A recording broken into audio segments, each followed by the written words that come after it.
Morning, everyone. My name is Neil Wakeman. This is Byron Adams, Elise Greenwald, and Yao Xiao. Today we're going to be presenting to a presentation on how to increase revenues through e-waste recycling services. Yeah. Okay. So the problem we are facing here is basically there is no existing profitable business model to keep the e-waste recycling services afloat and at the same time to address the sustainability issue.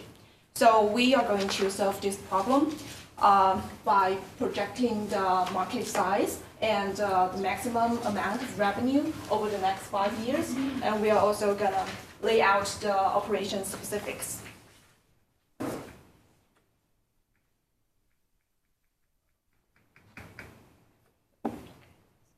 you go. So here is the framework of our strategies. So to increase the profit, we have two options. We can either increase the revenue or we can reduce the costs. Since we don't have enough startup funds to invest in technology or any sort of efficiency improving system, so we think that reducing the operating cost is not our best option. So we go with increasing the revenue. To increase the revenue, we have two options. First, we can increase the revenue per unit, and second, we can increase the number of units we ship. And for the first option, we want to stay competitive. We want to have a competitive unit price. So we only have one revenue source, which is the resellers and recyclers. So we don't go with the first one. So we decide our strategy is to increase the number of units shipped. And to further segment this strategy, we have two solutions. First, to increase the number of items received at each drop-off site, and second, to increase the number of drop-off sites in general. So in order to conduct our analysis, we came up with a few assumptions.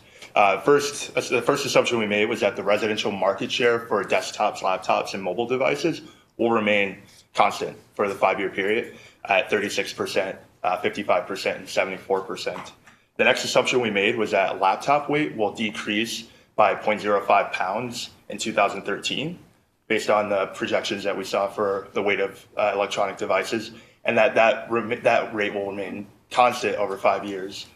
The reason we made that assumption is because of the observations we made in data over laptop weight, and we just assumed that over the next 5 years, for ease of calculation, that would stay the same. The final assumption we made was that if recycling a cell phone at 1 pound, or cell phones at 1 pound for $1 profit, then that rate will continue over to computers, which for 22 pounds, it would yield a return of $16.5 in profit.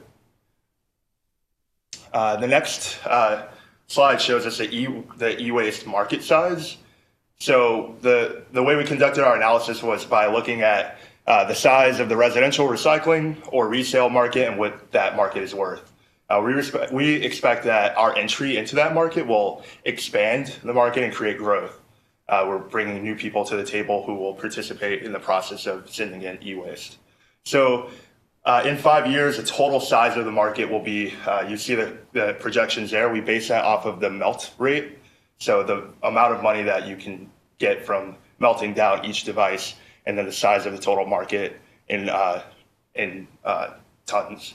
So in 2013, you see the figures there on through 2017. So this slide discusses sort of our model, how we anticipate that the Postal Agency could achieve e-waste and gain some revenue from it. So the first is that residential consumers would take their e-waste to drop-off locations, primarily in the 1,000 locations that we have, and that the agency would then sort of bundle them and ship them to resellers, and we would not charge the consumer anything. They would come in, drop it off, and that would be sort of their exchange. And then the agency would ship the e-waste collected to trusted resellers, and then charge the resellers a delivery fee based on the weight and the type of the product. So currently resellers, if you are a consumer and you engage with them directly, they will give you back some money. And so this time the the agency will take some of that, and some of it will go back to the consumer. As I mentioned before, the drop-off sites would include these local mail locations, the 1,000 locations that we have, and potentially other frequently visited commercial sites. Something that we had in mind were banks, schools, and other facilities like that. Also, this is something that we recommend perhaps gets a little bit of a slow start. We picked a couple of medium-sized cities and unroll it as we go. So I think we had Charlotte, Seattle, St. Louis, and Salt Lake City was the other one. These also have some big corporations in them that you could potentially partner with. For example, in Charlotte, there's Bank of America, there's thousands of employees that come in and out every day. This might be another potential drop-off site. So these are the revenue projections. Of course, we don't assume that this mail agency will be able to obtain the entire market share, as there are currently obviously other competitors in the market.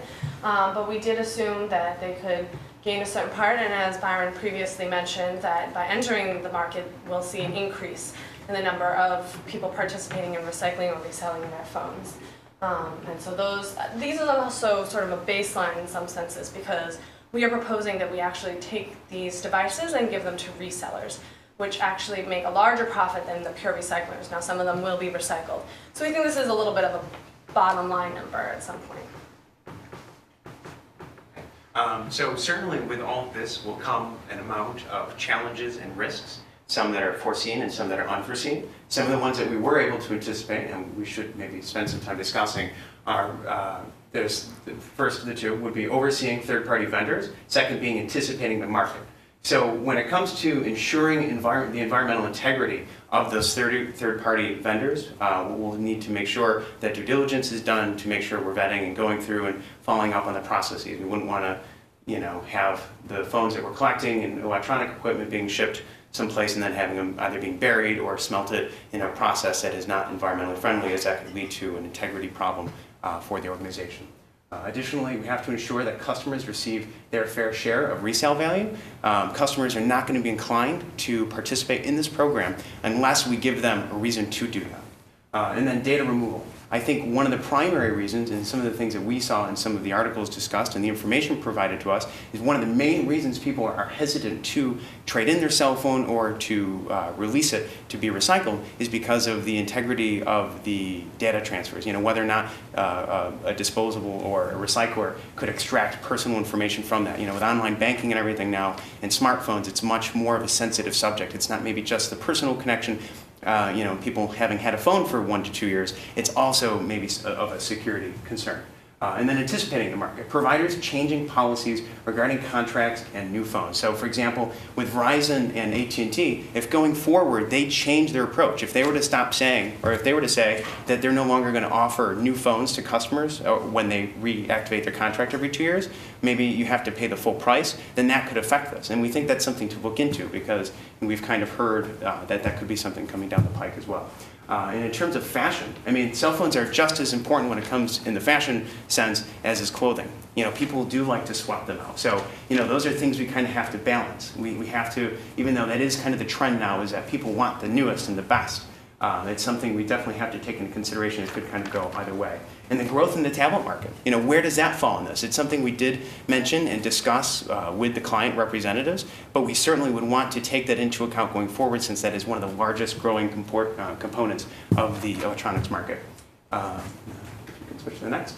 But before we completely conclude, one thing that we do want to mention is we don't want to leave on a sour note necessarily. It is that safe for us to say that there's a tremendous amount of potential going forward with this.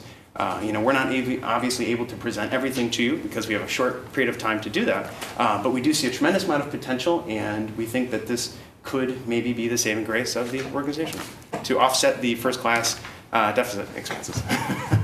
So thank you. Any questions? Or?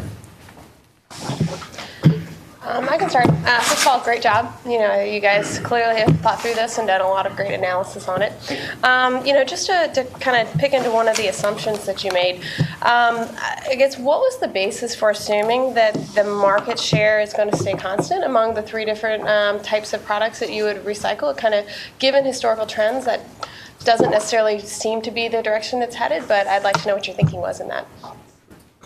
I think for sort of ease of calculation, it made sense to assume that the market would remain the same. And I think we also had a conversation about sort of the entry, the sort of mobile device market and whether or not it would continue to grow. I think we assume I that. also added the spreadsheet we were looking at was devices sold and the percentages that way. So that implies that in the future, when we're talking about recycling a couple of years down the road when those devices have expired, that will reflect the recycling or resale market later on. And in addition to that, if you go out past the 5 years, I forget the name of the law, but in Silicon Valley, when you're looking at the creation and the shrinking rate of electronics, in the past, I think it was like 2009 or 2010 was the first year that capacity and size weren't shrunk by 2 times. I forget the name of the principle. What's that? Moore's Law. Yeah, Moore's Law. So that was, so we are getting to a point, I mean, aside from the Navy doing superconductive research and some new products coming out, but that might take a little while for that to enter into the, consumer product stream. So I think we are getting to a point where I wouldn't say it's stagnant, but it's definitely slowing down. I don't think we're going to see as drastic a shift in the weights. Thank you.